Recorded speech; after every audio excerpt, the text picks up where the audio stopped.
What I want to get into first is how, when you decided to leave Washington State and go to Virginia, knowing that Carolina and Duke are the powers, you just say, okay, fine.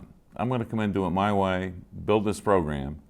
And last year, you just go everywhere, ending up as the #1 seed, winning the ACC, anything that happened, you got it done. How did you feel that coming from Washington State, you can go to Virginia and make this happen? Well, I didn't know if we could or not, but I liked the prospects. And when I was in the Pac-10 with Washington State, I really marveled at Stanford. I always did. It was such a fine school academically, but yet to me it had the best of both worlds. It gave you a chance to compete and have excellence, for national championships. And when Virginia came along, there were some other schools during that time because our Washington State team had some success, and none of them felt right. But when Virginia came along, I liked what it stood for.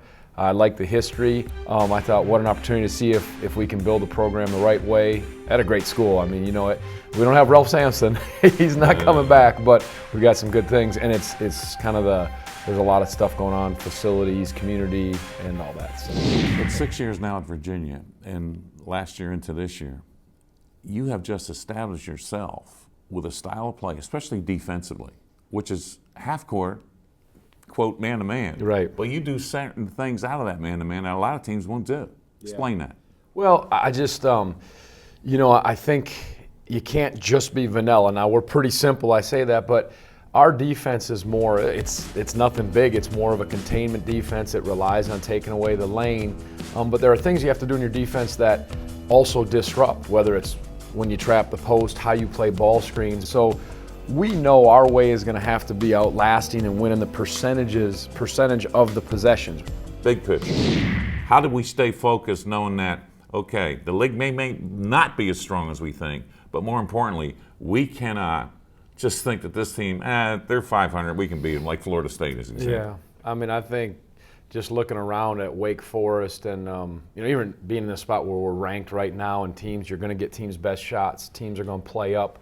In the league, the teams that are so-called on the bottom, they can play with the top. They're showing that. So that gets your attention and sobers you. And honestly, I think it's almost like it in football, and it certainly is in basketball. There's some great teams in every major conference, and I think that every challenge is unique. I tell our guys, it's just one game. I told them after the Miami game, had you lost this game, you'd have been all right. We'd have been ready for the next one. And then if we win a big game, it's just a game. Let's get ready for the next one. I think that helps.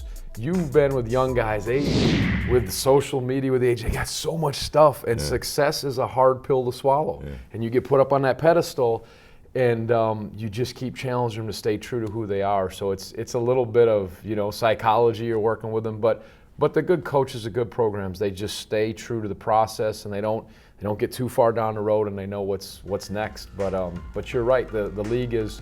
There's some great teams in it, teams that are down, but everybody's capable, and I think that's what happens. I want to thank you for being a part of this, and tell your dad I said hello. Thanks, Coach. My pleasure.